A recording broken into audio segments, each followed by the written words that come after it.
गेल्या 24 तासात कोल्हापूर जिल्ह्यात सरासरी केवळ 1.1 मिलीमीटर पावसाची नोंद झाली आहे.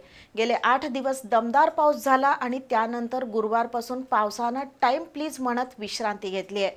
आज दिवसभरात तर कोल्हापुरात अजिबात पाऊस नव्हता. त्यामुळे आज सायंकाळी 6 वाजता राजाराम बंधाऱ्यावर पंचगंगेची पाणी पातळी 33 फुटावर आली. जिल्ह्यातील 30 बंधारे पाण्याखाली असून राधानगरी धरण 61.18% भरले. दरम्यान पुढील 2 आठवडे पाऊस पाठ फिरवेल असा हवामान खात्याचा अंदाज आहे.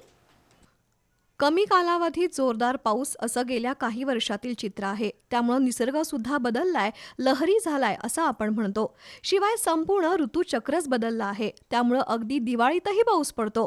यावर्षी अल निनोचा परिणाम म्हणून सरासरीपेक्षा कमी पाऊस पडेल असं भाकीत हवामान खात्यानं वर्तवलं आहे.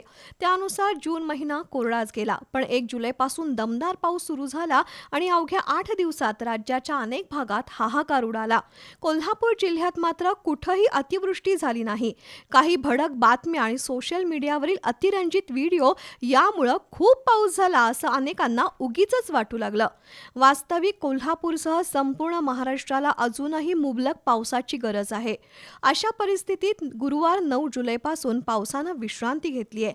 आज दिवसभरात कोल्हापुरात पूर्ण उघडीप होती.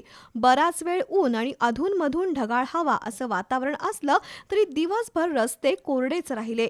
गेल्या 24 तासात कोल्हापूर जिल्ह्यात केवळ 1.1 मिलीमीटर पावसाची नोंद झाली आहे.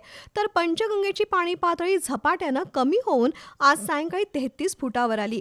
जिल्ह्यातील 30 बंधारे अजूनही पाण्याखाली असून घटप्रभा आणि जांभरे ही 2 छोटी धरणं वगळता अन्य सर्व धरणं भरायला अजूनही भरपूर पावसाची गरज आहे. राधानगरी धरण आज 61% भरलंय.